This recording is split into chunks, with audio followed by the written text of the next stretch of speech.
The anchor to the conversations that we are going to have over the next 2 days is the Gender Equality Index. Davide Barbieri is the Statistics Officer at IGA. Please come on stage, Davide.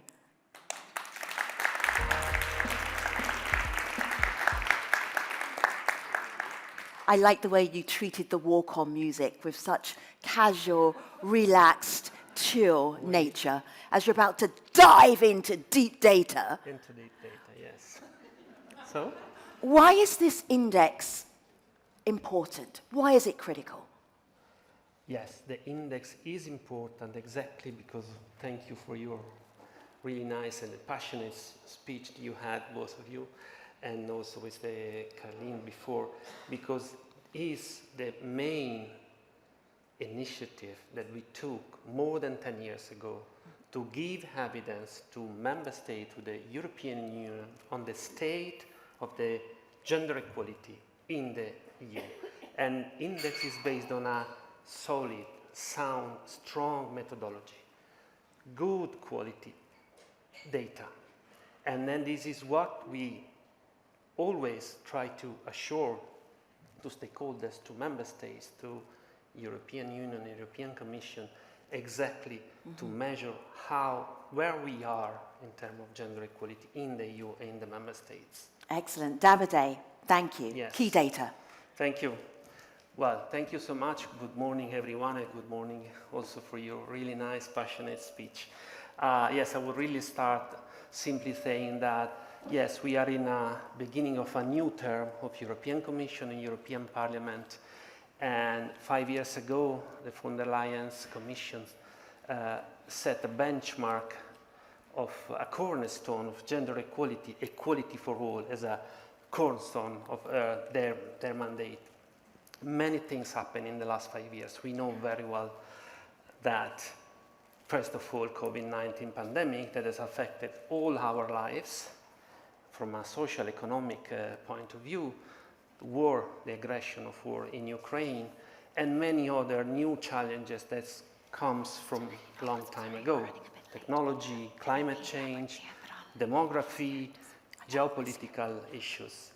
And over these years, since 2013, but particularly in the last 5 years, the Gender Equality Index has been a kind of a way to see how we are on gender equality, and we follow all these changes as much as possible in our job, in our everyday job, touching upon many topics on thematic focus, but also specifically with our Gender Equality Index.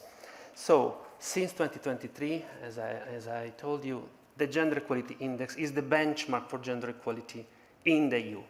Maybe many of you already know this picture that is the structure of our Gender Equality Index. Over these more than 10 years, but specifically in the last 5 years, we always measure gender equality in several dimensions of our lives. Work, where we measure participation of women and men in the work, in the labor force, segregation, and quality of work. Then we measure money, the domain of money, in which we are trying to give evidence on how women and men are different in terms of income, earnings, risk of poverty, and distribution of income. And then the domain of knowledge in which we measure the level of achievement of women and men in education, participation in education, but still again a persistent topic of segregation in education. The domain of time is the one we are really looking carefully in the last years. For the first time 2 years ago, we started to fill a gap, data gap, by collecting data ourselves on which is the situation of caring in the EU in order to update every second year possibly the domain of time when we look at how is big the impact of caring, houseworking on the life of women and men, and on the reverse side on how much women and men spend in leisure in their own well-being. Then the domain of power, of course, we already touched upon many times this topic. Every year we have a solid data to show how women are represented in the political areas, economic areas, and social areas of our lives. Then finally, the domain of health. The domain of health in which we look at how we are perceiving our health and how we live in a healthy life, and then in the way the capacity, possibility we have to access health services in our countries. And then we have also, of course, two really important angles of analysis. One is intersectionalities, intersecting inequalities. It's really relevant since the very beginning.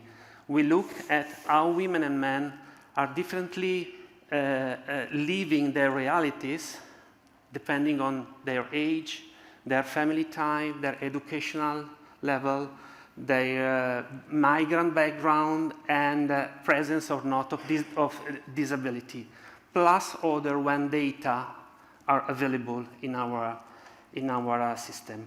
And then violence against women. Violence against women is still a basis of gender equality in the EU. It's not part of the core index, as we always said, because mainly it's a problem, a topic that affects women mostly, even though, of course, is a problem of our society that we need, of course, to address.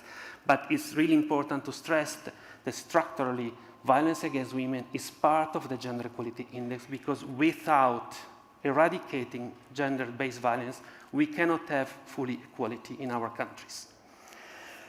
So where we are today? Okay, now the ranking, the famous ranking of countries is raising. In the EU, this year we have reached 71 points of scoring the Gender Equality Index. It's a tiny increase of 0.8 points compared to 2023. So we are in line, more or less, with the increase we have had in the last years.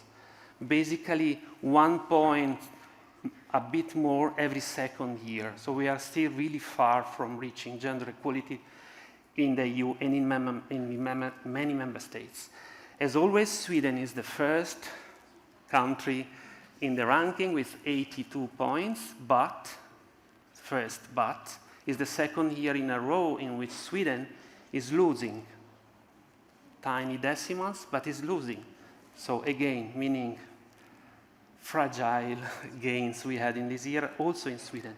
And then on the bottom, this year as well, Romania, 57.5. 13 countries are now above 70 points, and the three tops are the Netherlands, Denmark, and Sweden. Denmark and Netherlands are almost the same this year, so really marginal differences. On the bottom of the ranking, Romania, Hungary, and Greece. Greece. The most performing countries in terms of increase this year are Malta, Czechia, and Lithuania.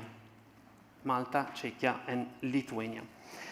And let's see now how our countries are converging. This is a technical way to say that we are getting closer to the EU. So we are getting closer, in this case, of course, on gender equality. So now, this year, we have, since 2013, 4 countries outperforming. So Spain, Germany, Luxembourg, and Austria are growing at a faster pace compared to all other EU countries.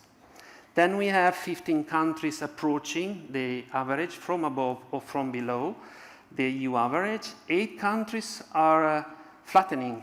That is the, well, purple, light purple. This block of countries, they are flattening, means they are approaching the EU average from above. And then there is another group of catching up countries in which they are still above or slightly above the EU, but they are reaching up, catching up the EU average. Then the remaining 8 countries that are the more worrying in a way is the countries that are growing still, but at a slower pace. So they need, again, more effort, more, action policies to get closer to the EU. A few words on the level of domains, as I told you. So this is the situation of the Gender Equality Index. The lowest score is still the domain of power, like already since the very beginning, but again is the driving force of the Gender Equality Index and the equality in the EU, measured according to our Gender Equality Index. So 2.3 points more compared to last edition. And still driving without the domain of power, probably the 0.8 of increase of the Gender Equality Index would be much, much lower. So there are good and bad news, but this is at least a good news. Second lowest domain is the domain of knowledge, still, in which even though women and girls particularly, so young women are much more educated than men, there is a trend, a reverse trend now in our society, but still this domain is highlighting more and more how the educational system is segregated. So women are choosing, girls are choosing specific paths of field of education, and boys are doing other. Third domain is the domain of time. We don't have new data this year. We will have new data next year. But the increase since the original index back in 2013 is only 3.3 points more in more than 10 years, meaning that we still don't have tackled and really afford the problem of caring in our society.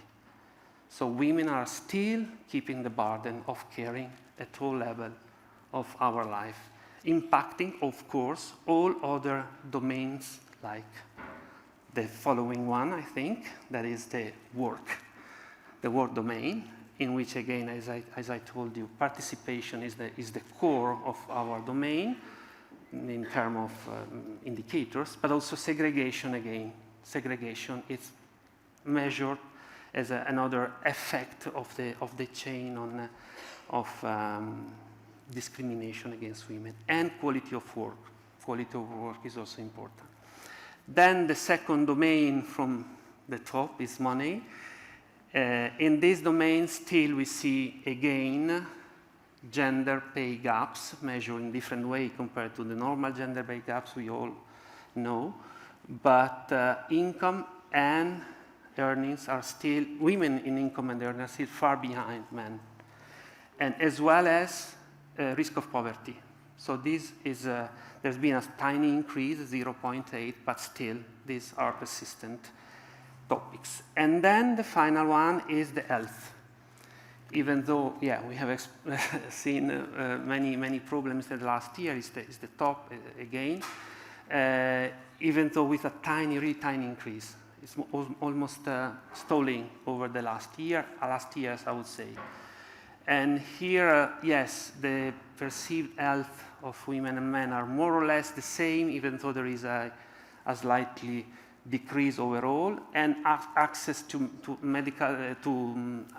health services are still more or less equal at the overall level of the population. Also, we see many differences at the intersectional level. So many women, much more women than men in older age, with disability, with migrant background, are far behind the men in the same group. Yes, I think I'm almost done, and then I will have a sweet conversation with Femi at the end. So five main messages from our report this year. So first of all, as I told you, we need to close the gender employment gap, because this is one of the most still relevant topics in the EU. Even though the employment rate of women is growing in the last year, but still there is a big difference between women and men.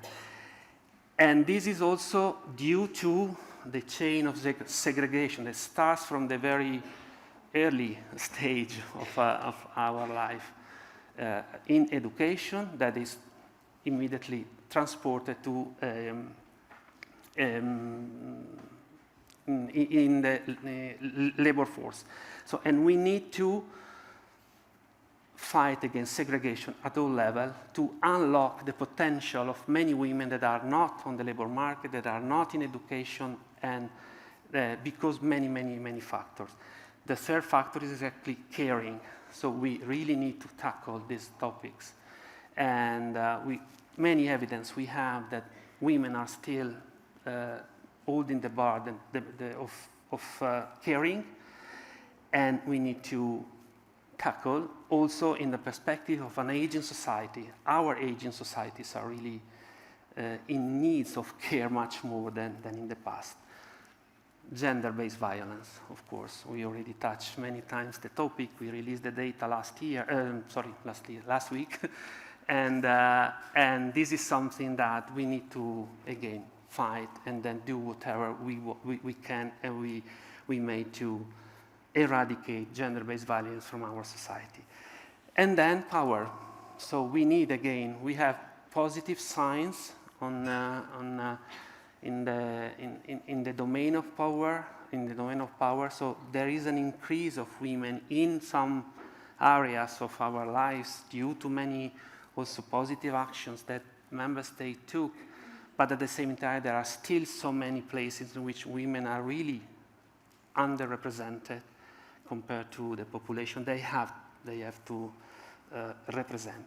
So I'm closing here. Hopefully we are going on producing data, we are going on analyzing data. The Gender Equality Index will be in the next year the tool for analysis to monitor gender equality in the EU and the member states, and we will go on providing evidence to policymakers, stakeholders to tackle and to get to a union of equality. Thank you so much.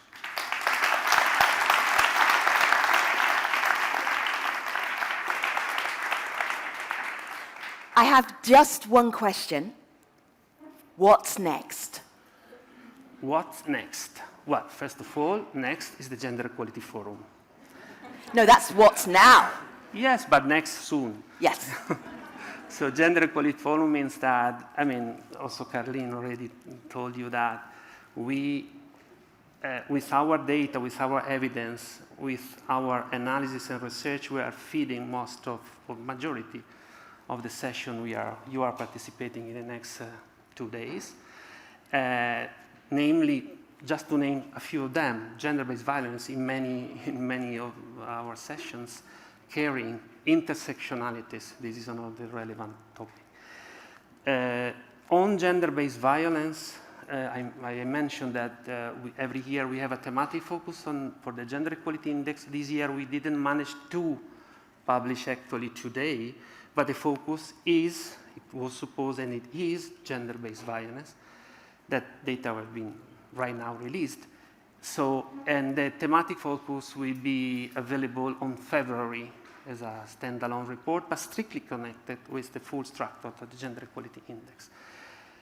Then Gender Equality Index of the future.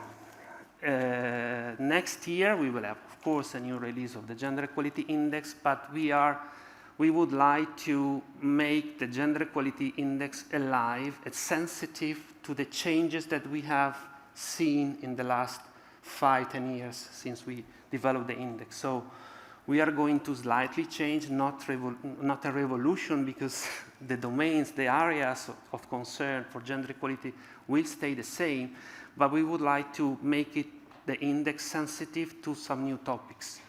Mental health, caring much more than it is now, ICT, STEM, so new technologies, and other strengths get good in 3-4 areas in which we would like that after 10 years to be Some more... evolution. Yeah, exactly. Davide Barbieri, thank you so much. Thank you so much to you. Thanks so much to everyone. And Thank you.